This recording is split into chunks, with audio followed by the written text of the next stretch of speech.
एक मिनट। हाँ जी थोड़ा जी बोलो जी। आज की प्रेस का वार्ता को संबोधित करें। परिचय दें।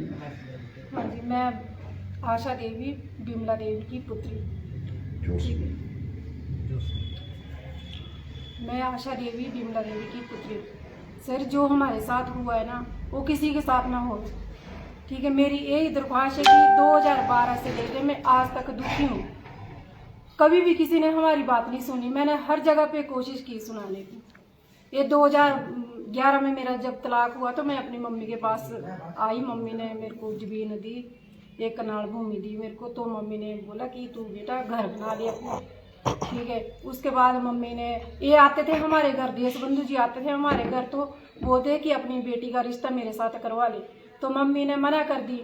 इसकी वजह से इन्होंने मेरे साथ खुन्नस रखने लग गए कि हाँ ऐसे वैसे। तो मेरी मम्मी ने सुनील जी के साथ जब शादी की तो इनको ऐसे लगा कि चमार के साथ शादी क्यों करवाई मेरे साथ। जब मैं इनके घर गया तो क्यों नहीं मेरे साथ करवाई इन्होंने शादी। तब से हमारे साथ ऐसे ऐसे कर रहे। उसके बाद फिर मैं जॉब लगी करने तो मम्मी ने बोला कि बेटा तू घर बना ले, मैं एक कनाल भूमि दे रही हूँ तेरे को। तो मम्मी ने जब मेरे को कनाल भूमि दे दी, चलो मैं पैसे कमाने लगी थोड़े बहुत, जैसे भी ये कंपनी में काम लगी करने। तो मैं एक बार आई यहाँ पे, मैंने अपने इसको पटवारी जी को बोला कि हाँ मम्मी ने जो मेरे को जगह दी है मेरे को उसके पर्चे दो, आप मैंने घर बनाना है। तो फिर उन्होंने बोला कि तेरी ज़मीन तो सरकार को चली गई है, तेरे पास कुछ नहीं बचा है अब। तो मैंने बोला सर ऐसे कैसे जा सकती मेरी ज़मीन, कि नहीं आपके ऊपर 118 लगाइए और आपकी ज़मीन सरकार को चली गई है। फिर मैंने किसी से राय ली, मैंने वकील से पूछा सर मैं क्या करूं। फिर मैंने दोबारा से अपील करवाई। मेरे पास इतने पैसे भी नहीं होते थे सर, मैंने जैसे कैसे भी पैसे जोड़ के अपील करवाई, वकील की फीस भरी। तो मुझे पता चला कि सच में मेरी ज़मीन तो सरकार को चली गई है। ठीक है, उसके बाद फिर मैंने अपील की जैसे मैंने, तो फिर सर वगैरह ने मेरे को पूछा। मैं हम धर्मशाला में भी गए, देरा में भी आए, तो उन्होंने बोला कि आपकी ज़मीन तो सच्ची चली गई, आप आए नहीं। तो फिर वहाँ से जैसे भी है सर ने मेरे सारे वो किए, प्रूफ किए कि 118 क्यों लगाई गई है आपके ऊपर। सर तो किसकी बात कर रहे हैं आप? सर को एसडीएम साहब ने और कमीशन सर ने और डीसी सर ने, उन्होंने मेरे सारे प्रूफ इकट्ठे किए। तो मेरे को बोला कि नहीं आप हिमाचल के हो, मैं लेखराम की पुत्री हूँ, मेरी मम्मी की भी यहाँ पे दूसरी शादी हुई थी। तो मेरा नाम लेखराम के साथ ही जुड़ा गया था। और मेरा जो भाई है परवीन कुमार, ये हम 2-3 भाई बहन थे हम जैसे। तो एक भाई की मेरी डेथ हो गई थी पीछे ही, तो हम उस टाइम छोटे थे। तो मेरे मम्मी ने मेरे नाना के घर रख दिया, उन्होंने सब कुछ किया। तो मेरा भाई मम्मी के साथ रहता था। इसको कोई पता नहीं है कि हमारी ज़िंदगी क्या चलेगी। जैसे जैसे हम बड़े हुए तो फिर हमारे को समझाने लगे कि हाँ भाई ज़िंदगी क्या चीज़ है, हम कैसे ये जमीन का किस्सा क्या था, जरा थोड़ा सा ये ब्रीफ करें। क्या सर कहानी ज़मीन क्या का ये था कि इन्होंने सरकार को दिला दी मेरी ज़मीन, जो कि ये बिमला देवी की पुत्री नहीं है। किसने? देश बंधु जी ने। अच्छा। हाँ जी। तो फिर सारे सर एसडीएम सर ने, डीसी सर ने सारे प्रूफ इकट्ठे किए, तो फिर वापस मिली मुझे ज़मीन। ये कब की बात है? किस ये अभी सर अभी हुआ है, 2024 में हुआ है फैसला। तब भी इन्होंने ऐसे किया कि तहसीलदार के पास जैसे भी वहाँ से ऑर्डर आए तो तहसीलदार सर ने बोला कि भाई हम ऐसे कैसे कर सकते हैं, आपके बाप के 2 नाम चल रहे, लेखराम और रामकृष्ण। ठीक है, तो फिर हमने वहाँ से वो करवाया। तो सर ने सारे कागज हमारे मतलब सारी वो कर ली थी, छानबीन की, कहाँ से है कैसे है, उन्होंने सारे प्रूफ करके हमारे हक में कर दिया फैसला।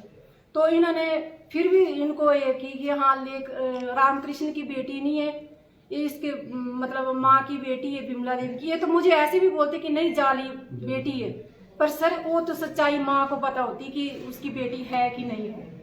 आप जब देरा में आए थे तो क्या केस था कोई कोर्ट में, जस्टिन की बात था? सर हमारी पेशी चली हुई है वहाँ पे भी, तो हम अपनी पेशी पता करने आए थे, तारीख की हमारी कब डेट पर। शुक्रवार को आप किस लिए? हाँ जी सर, वही पूछने आए थे सर हम। हाँ जी। नहीं तो फिर ये जो आपने क्रम किया, जो जूते की माला पहनाई और मुंह काला किया, आपको लगता है ये सही है? नहीं सर, ये सही नहीं है, लेकिन जब हद ही कर दे, किसी की इज्जत इतनी उछाली जाए तो सर एक लेडीज कर क्या सकती है। मैंने हर जगह पे इंसाफ मांगा, तो इसमें थाने में मैं गई सर, मैंने बोला कि हाँ सर भाई अब हमारे मतलब ये हो गया तो आप मत हमारे, मैंने पैर भी छुए सर इनके। थाने में जाके एप्लीकेशन देके हमने बुलाया, 2 महीने के बाद तो थाने वालों ने हमारे को बुलाया कि भाई आप समझौता कर लो। तो मैंने इनके पैर भी छुए, मेरे हस्बैंड ने भी पैर छुए इनके कि अंकल जी हमें माफ कर दो, जो हमारे से गलती हुई होगी वो माफ कर दो, आगे से मत करो कुछ भी ऐसे। नहीं, आपके बोलने का मतलब है कि प्रशासन और पुलिस ने आपकी कोई सहायता नहीं की? नहीं सर, की उन्होंने सहायता, ये मैं नहीं बोल रही हूँ कि नहीं सहायता की, उन्होंने हर जगह पे सहायता की। लेकिन जो भी मेरा काम करते हैं, जैसे अब किसी इंतकाल चढ़ा, मेरा इंतकाल हुआ तो उसमें भी इन्होंने ये रखी कि भाई नहीं होना चाहिए, रोक दिया जी। ठीक है, फिर देश बंधु जी ने। कारण क्या था रोकने का?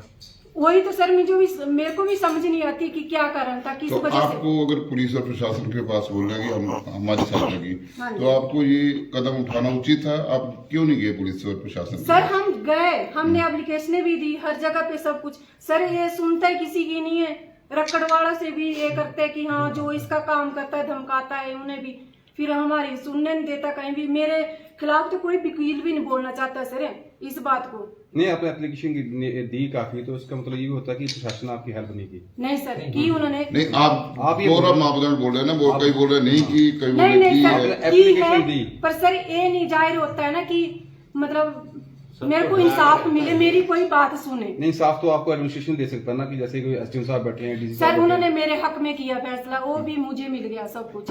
फिर भी सर ये हमें को परेशान करता है। मेरी 2 बेटियां यहाँ की, ठीक है। जब आपके हक में फैसला हो गया तो परेशान क्यों किया है? सर वही तो मेरे को समझ नहीं आ रही सर, यही तो मैं पूछना चाहती हूँ। फिर हमारे को फिर थाने में बोलते कि भाई जाली पुत्री है, जाली पत्नी है। तो सर हमने सब कुछ अपना रिकॉर्ड बनाया हुआ, 2012 में हमने शादी की, उसके प्रूफ भी हमारे पास है, ठीक है।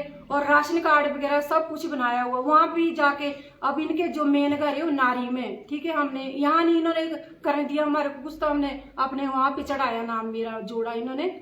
तो वहां पे बोलते कि भाई वहां भी गए हम, हमारे को वहां भी बुलवाया पंचायत में। तो फिर उन्होंने बोला कि प्रधान ऐसे कर रहा है, इनके साथ मिला हुआ है, प्रधान ने ऐसे कर दिया वैसे कर दिया, क्यों चढ़ा दिया? तो उन्होंने बोला कि हमारे पास सारे प्रूफ जब है लेडी के तो हम क्यों नहीं चढ़ा सकते, ठीक है। तो उन्होंने जैसे ही चढ़ाया है सर नाम, फिर इन्होंने हमारे को कभी इधर अम्ब थाने में बुलाना, कभी ऊना में बुलाना, कभी पंचायत में बुलाना। सर हम दिहाड़ीदार बंदे, हम कहाँ से गुजारा करेंगे इतने? मेरे घर वाले की टांग टूटी हुई है, हम तो जैसे कैसे करके गुजारा करते हैं सर। हम अब मैं अभी भी काम कर रही हूँ। लोगों के बीच में सिर्फ एक सवाल है, आपका जमीनी विवाद का कोई इंटरेस्ट नहीं है लोगों को। लोगों का सिर्फ सुनिए लिसन क्वेश्चन सुनिए। लोगों का इंटरेस्ट केवल ये है कि आपने एक बुजुर्ग के साथ सार्वजनिक स्थान पर ऐसा क्यों किया, बस इस पर आपका विरोध है। आपका जमीनी विवाद है, वो मैटर किसी का भी नहीं है। आपका मैटर ये है कि आपने सार्वजनिक स्थान पे क्यों किया। तो सर 2012 में मेरे को शादी के लिए बोलते ना जब, तो इन्होंने यही पॉइंट उठाया कि मैं तेरे को कहीं भी बसने नहीं दूंगा, तू इस चमार के साथ क्यों शादी कर ली की, तो इसको छोड़ मेरे पास आ, मैं तेरे इस पे करूंगा, तेरे को जमीन लगाऊंगा। शादी के लिए कौन बोल रहा था? देश बंधु जी बोलते थे। किसके साथ? हर बंदे के साथ बोलते सर, बंदों के साथ नहीं, मम्मी के साथ भी बोला इन्होंने। मेरी मम्मी ने भी इनको शादी किसके साथ? मेरी उसने देशबंधु के साथ किसको बोलते, किसकी शादी? मेरे साथ बोलते हैं सर। अच्छा। हाँ जी। तो बोलते चमार के साथ क्यों शादी कर ली तूने? उनको क्या इंटरेस्ट था इस सर बात वही में? तो मेरे ये आते थे, हमारे घर आते थे सर, जैसे चाय पानी पी के चले जाना। फिर मम्मी के साथ एक दिन जैसे बोला कि हाँ अपनी बेटी की शादी मेरे साथ करवा दे, तो मम्मी ने बोला आप 70 साल तक होने लग गए, मेरी बेटी अभी 28-29 साल की भी नहीं हुई है, और मैं नहीं करवा सकती हूँ ऐसे। तो तभी से हमारे साथ रिक्स रखने लगे कि मैं कहीं भी नहीं रहने दूंगा इसको। और जो मम्मी ने भी जगह दी सर, माँ बाप कमाते ना तो अपने बच्चों के लिए कमाते, ठीक है। तो उन्होंने अगर मेरे को थोड़ी सी भूमि दे भी दी तो सर क्यों इनको ये हो रही है कि हाँ क्यों दी? मायका कहाँ है आपका? रक्कड़ में है सर, पर मैं अपने नाना नानी के घर रहती थी, वहीं से शादी होगी। तो जब ये सवाल भी उठाया इन्होंने कि रामकृष्ण के साथ क्यों नहीं जोड़ा गया इसका नाम, मेरे नाना जी ने बोला कोई बात नहीं, लड़की है शादी कर देंगे, वहीं पे सब कुछ होता है बेटियों का, तो कोई बात नहीं जोड़ा गया तो इसमें वो नहीं जा रहा। तो जब मेरा पिछले घर में तलाक हुआ तो मम्मी ने सोचा चल बच्चा मैंने तेरे को एक कनाल जगह देगी, तू अपना जैसे मर्जी घर बना, जो मर्जी कर, ठीक है। वो भी नहीं सर मेरे को मिली। जिस जमीन की आप शिकायत की बात कर रहे हैं, शिकायत की है, वो अब किसके नाम है? वो सर मेरे नाम ही हुई है। अच्छा, तो कितनी जमीन है वो? जिस दिन सर इंतकाल हुआ ना सर, जिस दिन साहब डीसी साहब ने इसके हक में किया है। नहीं, आपके पहले किसके नाम थे? किसको? बिमला मम्मी के देवी। नाम। हाँ जी, बिमला देवी ने दी सर। विमला देवी के बाद जो बच्चों को होनी थी ना, तो उसने अपने हिस्से की जमीन एक नाव जो है इसके नाम कर दी। अभी इंतकाल हो गया जी। हाँ जी, हो गया सर। कुल उनकी और कितनी जमीन है? हाँ जी, कुल बिमला देवी की कितनी जमीन थी कुल? 10 कनाल 3 मरले। आपको एक कनाल दी, हाँ जी, 1 कनाल दी। बाकी किसके नाम? ये इसके हैं? मैडम तो जब क्या इनका डेरा में- विवाद नहीं है उस जमीन में उसको लेकर? हाँ जी, इनका तो नहीं विवाद कोई? नहीं सर, इनका कोई विवाद नहीं है, मेरा भाई है सर ये। मैडम जब आप डेरा में आए थे तब आपको देशबंधु शास्त्री जी वहाँ दिखे थे क्या? जब आपने काली हाँ पोती सर, थी, मैंने कोई बात सुनिए नहीं की। परिवार, हाँ जी। जब आपने काली पोती थी जूते माल, क्या आपका पहले से जानकारी थी कि देशबंधु जी आ सर रहे मैंने हैं? इनको ये बोला था कि देखो मेरा पीछा छोड़ दो, मैं अपने घर में रह रही हूँ, जैसे मर्जी रह रही हूँ, मैं किसी से मांग के नहीं खा रही हूँ, मैं अपना कमाती हूँ, खाती हूँ सर, ठीक है। तो मेरा पीछा छोड़ो अंकल जी, मेरे पीछे क्यों पड़े हो आप? मैं आपके आगे हाथ भी जोड़ती हूँ कि नहीं, मैं तेरे को बसने नहीं दूंगा कहीं भी, तूने मेरे साथ शादी नहीं की है तो मैं तेरे को कहीं। फिर मैंने इसको ये बोला कि आप मेरे को इतने परेशान कर रही हो, मैं अब आपका क्या करूँ? लास्ट में मेरे मन में सर आई कि मैं ऐसा करूंगी। मैंने बोला भी था इनको, ये बोला था कि मैं कहीं अगर ऐसा हुआ तो मैं आपको भरी सभा में ये करूंगी। नहीं, ये देखिए जिस हिसाब से आप जूते की माला लेके आए या कालिक पोथी आपने, ये तो प्री प्लान लग रहा है। सर मैं मानती हूँ कि हाँ मैंने गलती की है, पर सर अब जब 1 मिनट के लिए अगर आपकी बहन या माँ के साथ कोई ऐसा करेगा सर, तो आप क्या करोगे सर? नहीं, ये प्रश्न आप हमसे मत ये हमसे कीजिए। मत पूछिए, तो आप हम प्रशासन के पास जाएंगे। हाँ, हमारे आप तो संस्कार कानूनी ऐसे लड़ाई नहीं लड़ रहे थे ना, आप तो हाँ। कानूनी लड़ाई लड़नी आप चाहिए थी, इस तरह से नहीं सर करना लड़ चाहिए रहे थे हम, बहुत कुछ किया हमने, थाने में हम गए, हर जगह पे गए, तो इसको यही बात बोलते थे कि अंकल जी छोड़ दो हमारा पीछा, ठीक है। थाने वालों ने भी, अभी हमने थोड़े दिन पहले रकड़ा थाना में की थी, तो वहाँ पे भी उनके साथ, पुलिस वालों के साथ ऐसे बोला कि आपको कोई पता नहीं इसके बारे में, मेरी और इनकी कहानी आप मत बीच में तो बोलो। पुलिस वालों ने जब ये आप बोलते हैं कि तहसील में भी धमकाते हैं जो, और ये पुलिस वाले करते हैं, तो क्यों नहीं कोई इनके ऊपर एक्शन लेता? क्यों नहीं? सर सबको अपनी अपनी जॉब प्यारी होती है, ऐसा नहीं होता है। नहीं सर, जो भी पुलिस कोई वाले के ऊपर कोई बोल दे और ऐसा वो चुप रह जाएंगे वो? जब कोई अच्छा बंदा आता है, तहसीलदार आता है, तो मैं वो बोलते भी मैं केस करूंगा देशबंधु। सर देखो मिनी सेक्टर लगा था बनने रखा में, वो भी बनने नहीं दिया सर। नहीं, आज तक नहीं, वो मैटर ये आप पता नहीं है। अपने मैटर की बात करें ना, जो हाँ, आपका सर, मैटर मुझे उसकी ये बात इंसाफ करिए। चाहिए कि करने हाँ वाला मेरे मैटर है। हाँ जी, मेरे और कोई सर और लेडीज कोई नहीं जिसने दूसरी मैरिज की होगी, मैं ही एक नहीं हूँ जो जिसने रक्कड़ में दूसरी मैरिज कर ली। अब मैंने क्या गुनाह कर लिया सर? मुझे ये बताओ कि मैंने कौन सा गुनाह किया? अब क्या चाहते हैं आप?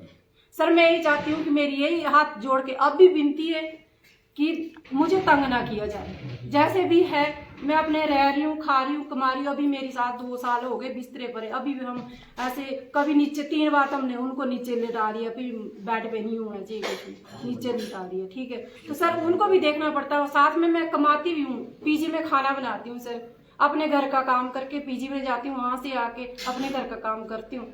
सर मेरे को तो इंसाफ यही चाहिए कि आज के बाद जो भी हुआ हमारा कोई कुछ नहीं होना चाहिए, मेरी मांग तो यही है सर। अंतिम सवाल है मेरा, बाकी आप पूछ लें इनको। मेरा सवाल है कि क्या कानून को हाथ में लेना चाहिए था दास? नहीं लेना चाहिए था सर।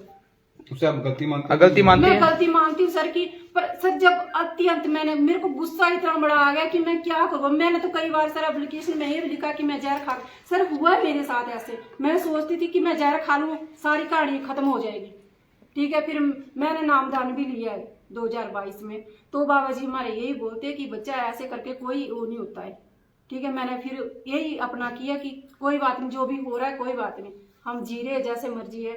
पर सर जब जीने नहीं देगा बंदा, कभी हमारे घर पे ही आ जाता है। ठीक है जी।